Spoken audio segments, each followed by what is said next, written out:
তিনজন সাহিত্যিক উঠে এলেন, রবীন্দ্র প্রভাব মুক্ত, যেটা স্যার একটু আগেই করলেন, এবং তাদেরকে পল্লব যুগের অন্তর্গত করা যাবে কিনা সেটা আমার জানা নেই, এতটা আমি বলতে পারব না।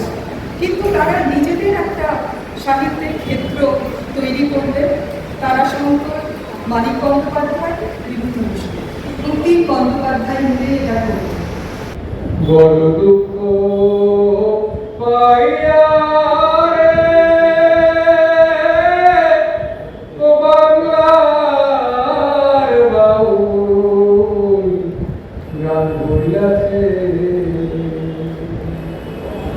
কোথায় গেল লালন জ্বালা হাসন রোজা করত ভাই, কইতে পারো কোথায় গে প্রাণের সে গান শুনতে পাই।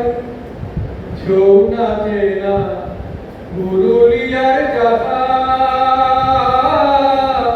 আর ভদ্র লোকে মুখোশ পরে নাক দেখায় দেখাতা, মোদের টুসু ভাদু সারি জারি অন্ধকারে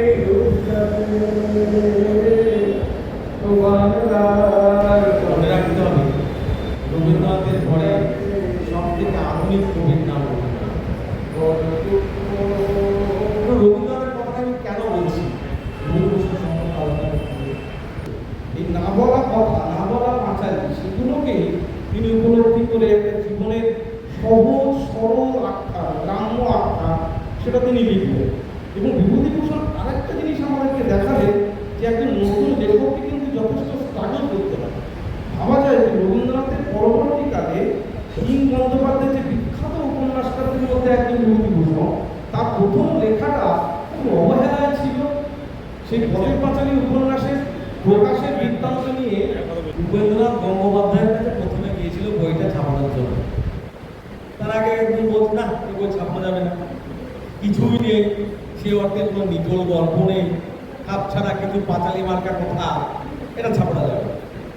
কিন্তু অদ্ভুতভাবে বাঙালির মরণ যেভাবে ধরা পড়েছে, হ্যাঁ, বইটা প্রকাশ করার সঙ্গে সঙ্গে আমরা সেটা বুঝতে পারলাম।